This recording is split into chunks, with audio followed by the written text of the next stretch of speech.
ভরতনাট্যম না হয়, হাত নিয়ে কনফিউশন যাতে না হয়। মানে তুই ফ্লুইড থ্রিল এভাবে দেখি, তারপর আবার এভাবে করে আবার এই সাইডটাই দেখবি, তাহলে ফেক। ঠিক আছে, ঠিক আছে, এক্সামিনার এগুলোই নোটিস করবে, আর ওই এক্সাম স্ট্রেসে এই জিনিসগুলোই হবে যে হাত নিয়ে কনফিউশন হবে। দেখবি রেসপি কেস যদি আমরা ডিসকাস করতে পারি, তাহলে দেখবি রেসপির তোর প্যালপেশনে এভাবে এভাবে করে প্যালপেট করতে হবে। তো অনেকে কি করে, এভাবে দেখে তারপর এভাবে করে ঘুরে গিয়ে আবার এভাবে দেখে, তাহলেও আবার ফেক। মানে কয়েকটা জিনিস আছে, ওগুলো দেখে এক্সামিনার বুঝে যাবে যে ওয়ার্ডে কোনোদিন আসিস, ওই জিনিসগুলো করবি না। ঠিক আছে, তাহলে ফ্লুইড থ্রিল হলো। এবার ফ্লুইড থ্রিলের পর হয়েছে মেজারমেন্ট। কয়েকটা মেজারমেন্ট তোকে নিতে হবে। মেজারমেন্টগুলো তুই নিস না নিস, এই জিনিসগুলো এক্সামিনার কখনো ক্রস চেক করবে না, জাস্ট পয়েন্টগুলো দেখবি। তাড়াতাড়ি করে ফিতে নিয়ে আম্বলিকাসের লেভেলটা মেজার করবি। ঠিক আছে, আর কি মেজার করবি, এটা মিডওয়ে আছে কিনা, মিডওয়ের সিগনিফিকেন্সটা বলছি, মিডওয়ে আছে কিনা। আরেকটা কি, এএসআইএস থেকে দু সাইড থেকে আম্বলিকাসের ডিস্টেন্সটা ইকুয়াল কিনা। Why is it important? যদি কোনো মাস থাকে, রাইট ওভারিয়ান মাস আছে, তো রাইট ওভারিটা এবার খুলবে, তাহলে আম্বলিকাসটা আস্তে আস্তে বাঁ দিকে শিফট হবে, তাহলে ডান দিকের এএসআইএস এর লেন্থ বেশি হবে, বাঁ দিকের এএসআইএস এর লেন্থ কম। তাই জন্য সিমেট্রি ইজ ভেরি ইম্পর্টেন্ট। ঠিক আছে, তাই জন্য এই মেজারমেন্টগুলো ইম্পর্টেন্ট। এবার হয়েছে আরেকটা জিনিস, যে জিনিসে পেশেন্ট মরতে পারে আমার CLD patient, that is what ব্যারিক্স। তো বলে দিলাম, ব্যারিক্স তুই দেখে নিবি। ব্যারিক্সের জন্য কি খুঁজছিলাম আমরা, স্পাইডার নেভাই কতর বেশি, 10 mm এর বেশি। স্পাইডার নেভাই কতর বেশি হলে সিগনিফিকেন্ট, 5 আমরা সব জানি। কেন হলো স্পাইডার নেভাই, হাইপারহিস্টোজেনিক স্টেট, ক্লোজেস্ট দিদি। আরেকটা জিনিস আছে মসকিটো বাইট। ঠিক আছে, ওটাও জিজ্ঞেস করতে পারি, মসকিটো বাইট। এবার কোথায় ছিলাম, হেপাটিক এনকে। হ্যাঁ, বলেই দিলাম যে পেশেন্ট কি করে মারা যেতে পারে। আরেকটা জিনিস হলো হেপাটিক এনকে। ঠিক আছে, এই পেশেন্টটা প্রবাবলি এনকেফে হবে। ঠিক আছে, তাই জন্যই গালিগালাজ। এবার দেখ, মানে ওটাই তোদের ডেস্টিনি যে তোরা অলরেডি একটা এনকেফের পেশেন্ট দেখে।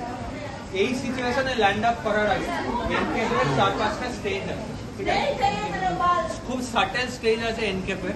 That is what, first stage. First স্টেজে কি হয়, লস অফ স্লিপ হয়।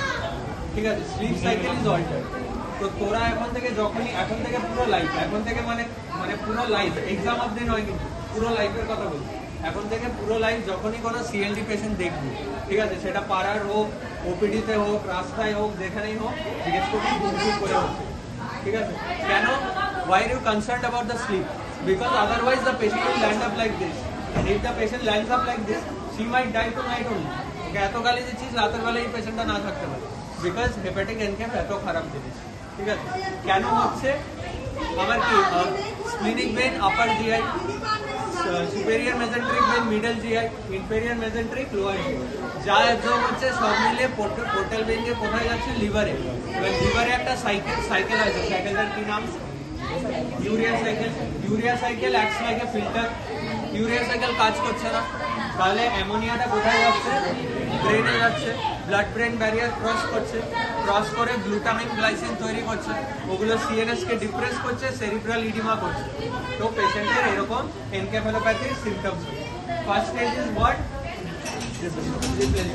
তুই ভাবতে পারবি না এত সাটেল সাইন নিয়ে আসে, পেশেন্টটা একদম হেঁটে চলে আসবে।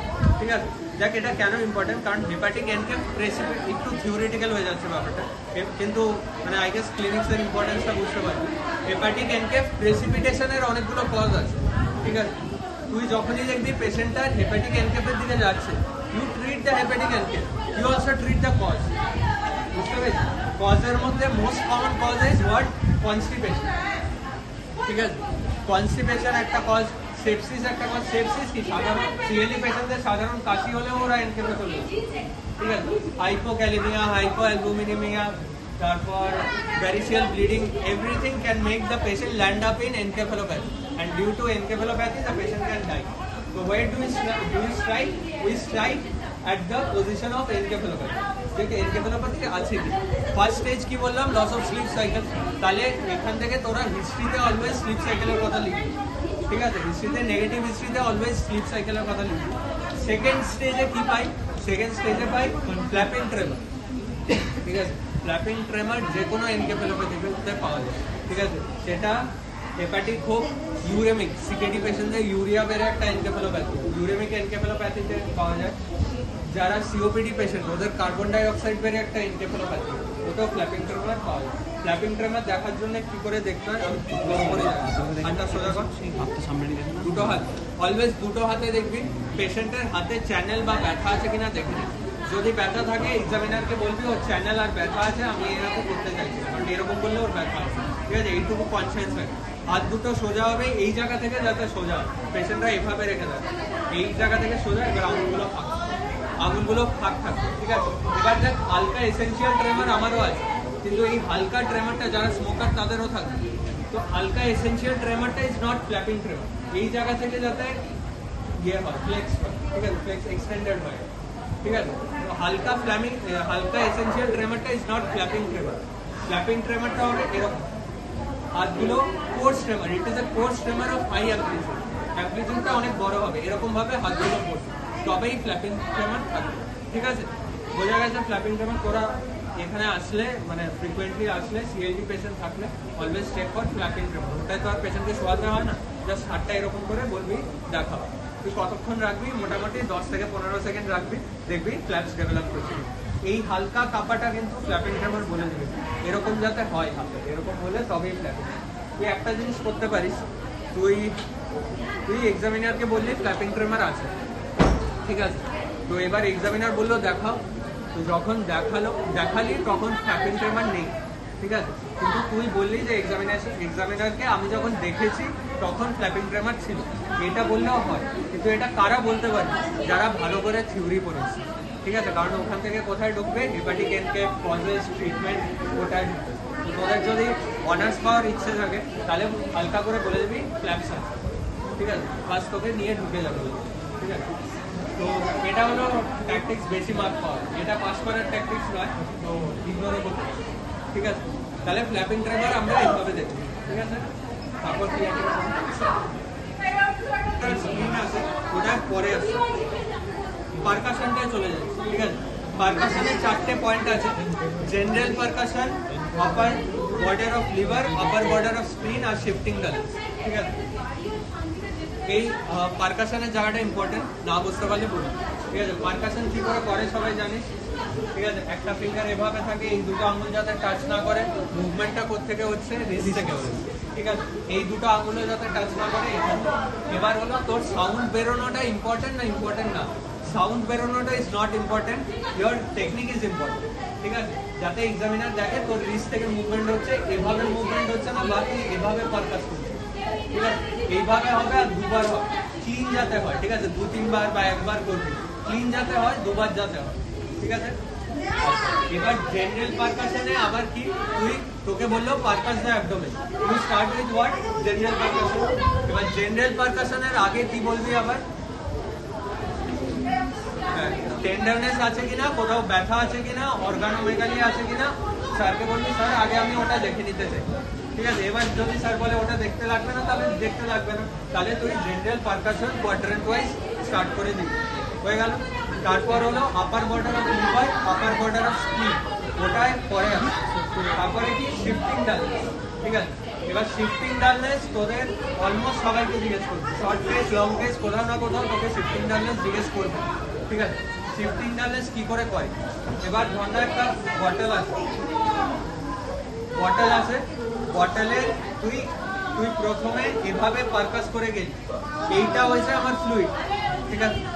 এইভাবে পারকাস করে গেলি, এভাবে পারকাস করে যখন গেলি তখন কি দেখলি, যে এইখানে হাইয়েস্ট পয়েন্ট অফ টিম্প্যানিসিটি আছে, ঠিক আছে।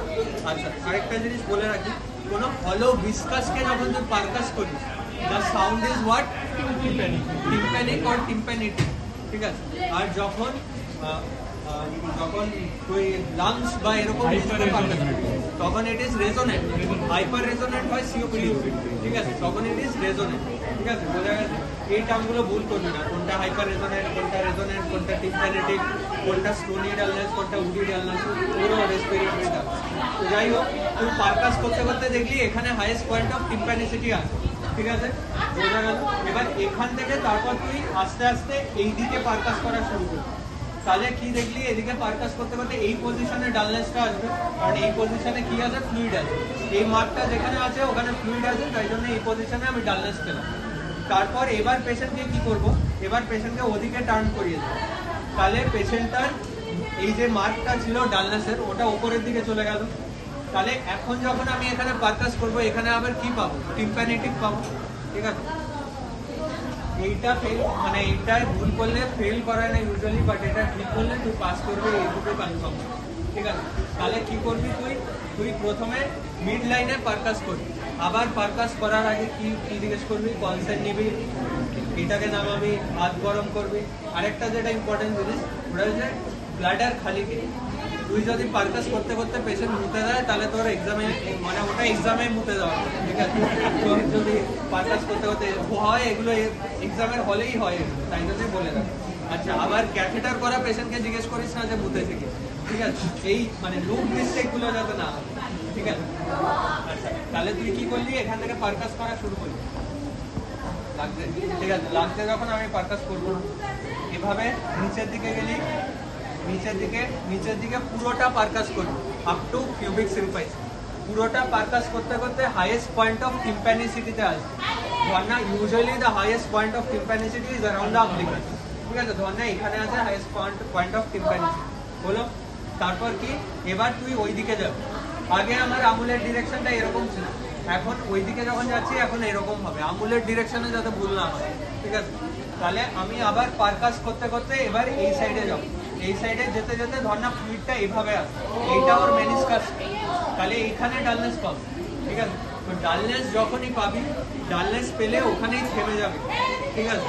পুরো ফ্ল্যাঙ্ক অবধি যাবে, বোঝা গেছে। এখানে জাস্ট তুই আঙুলটা দিয়ে একটা মার্ক করে নিতে পারবি, বোঝা গেছে আমার কথাটা। পেছনের ওরা বুঝতে পারছিস কি, এখানে ডালনেসটা পেলি, এখানে জাস্ট আঙুলটা দিয়ে মার্ক করে নিবি, ঠিক আছে। এবার কেন পুরোটা যাই আমি, এখানে ধর না একটা ওভারিয়ান এসওএল আছে বা এনসিস্টেড অ্যাসাইটিস আছে, ঠিক আছে। তাহলে কি, তাহলে আমি এই জায়গাটায় ডাল পেতাম, তারপর আবার টিম্প্যানেটিক পেতাম, তাই তো। তাই জন্য আমি পুরোটা যাই, পুরোটা ডাল খেতে, ঠিক আছে।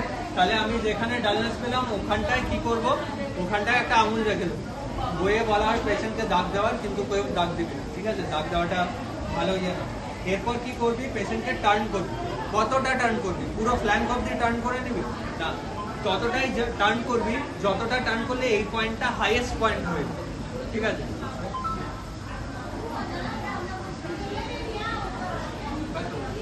এবার এখানে ঘোরালাম পেশেন্টটাকে, ঘুরিয়ে কতক্ষণ রাখবো, অরূপকুণ্ডতে 30 সেকেন্ড লেখা, ম্যাকলিওয়েডে 10 সেকেন্ড। তো তোরা কি বলবি, 10 সেকেন্ড, ঠিক আছে। কারণ এক্সামে 30 সেকেন্ড অবধি ওয়েট করা খুব অকওয়ার্ড হয়ে যাবে তোরা এক্সামে, ঠিক আছে। তো 10 সেকেন্ড ধর, ঠিক আছে। ওই তো আবার ইডিমাতে ওরা বলে 30 সেকেন্ড, ওসব দরকার। 10 সেকেন্ড ওপরে রাখবি, 10 সেকেন্ড ওপরে রেখে এবার কি করবি, এবার এই জায়গাটাকে আবার পারকাস করবি। যেই এবার পারকাস করবি, এই সাউন্ডটা কিরকম হবে, টিম্প্যানেটিক হয়ে যাবে, কারণ এখন মেনিসকাসটা এরকম হয়ে গেছে, ঠিক আছে। তাহলে আমার আগে এই জায়গাটা ডালনেস ছিল, এখন আবার টিম্প্যানেটিক হয়ে গেল। টিম্প্যানেটিক হওয়ার পর তুই আবার নিচের দিকে যাবে, নিচের দিকে পারকাস করতে করতে গেলে এখন ডালনেসটা এখানে চলে যাবে। তাহলে the dullness has shifted from here two here, this is known as shifting dullness, বোঝা গেছে। এবার শিফটিং ডালনেস একদিকে করলে আবার ফেল, দুদিকে করতে হবে, ঠিক আছে। তাহলে একজন কেউ করে দেখাবো।